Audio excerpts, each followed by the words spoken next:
I'd like to have a relationship with her. Is it possible? Yes, it's possible. All things are possible to them that believe. Now, we create from a state, a mental state. When you are feeling lonely, you miss them, you regret them. That is a state of regret. That is a state of lack. What state do you want for your relationship? Do you want a blissful relationship? What does that even look like to be blissful? You know, you may have a disagreement, but you listen. The other person listens. You meet in the middle.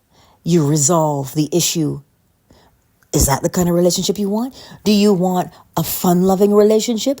A spontaneous relationship where you guys just go out and you travel and you do whatever tickles your fancy? What type of relationship do you want? See, this is the state now. So, to help you with that, what would it be like if you had this relationship with this particular person? What would that be like for you? What would it be like if you had it? How would it make you feel? Now, what would you do naturally in the physical so that you would know you got your ideal relationship? Would you tell your closest friend? Would you update your Facebook status? Would you update your social media? What would you do naturally that shows you and the rest of the world that you have secured your ideal relationship? You see, once you have answered that question with what would you do naturally, create a short scene. Why a short scene? Because the short scene is what you are going to use to confirm that you are in the state of mind you want to be in. So that every time you want to feel lonely or sad or look at your watch and say, oh, how long is that going to take? No, recognize that that's not the state you want to be in. That's the old state.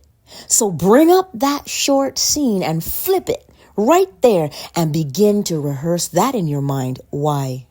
Because that is the new state you want to be in. And the more you stay faithful to the new state by reenacting or rehearsing that mental scene that confirms the fulfillment of your desire, now it becomes natural. Now it takes on the tones of reality, and it is only a matter of from seed to sprout. And then you will see it in the physical. Because that small scene is showing you you've planted the seed. You have nothing to worry about. It is done. Because you've said to yourself, okay, it's like a hypnotist. They say to you, I'm going to snap my fingers, and when I do, you're going to do whatever that is. You're going to bark like a dog. You'll meow like a cat. Right? So every time you play that scene, every time you reenact that scene and call it up into your mind, you put yourself in the state of the type of relationship you want. That's what you're doing. So every time you catch yourself falling out of the state, no, flip it to that short scene that you conjured up. And you said, no, this is the evidence of the fulfillment. And you go back, nope, this is the evidence of my fulfillment. That small scene always will keep you in the state of mind that you want to live from. I trust that that makes sense, because Neville says we have a tendency to see a person. We see a person, but what he wants you to do is see the state, not the person. See the state, because when you see the state can be embodied by anybody. But if you look at the person and you don't see the state that you want, well, now you're just reinforcing the lack thereof. But if you hold fast and remain faithful to that short scene that keeps you in the state of relationship you want to be in, now anybody can come along and fill that role, because now they are living from the state you have put in motion.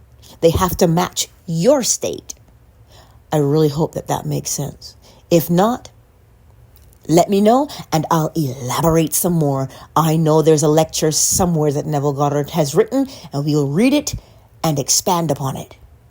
Much love to you.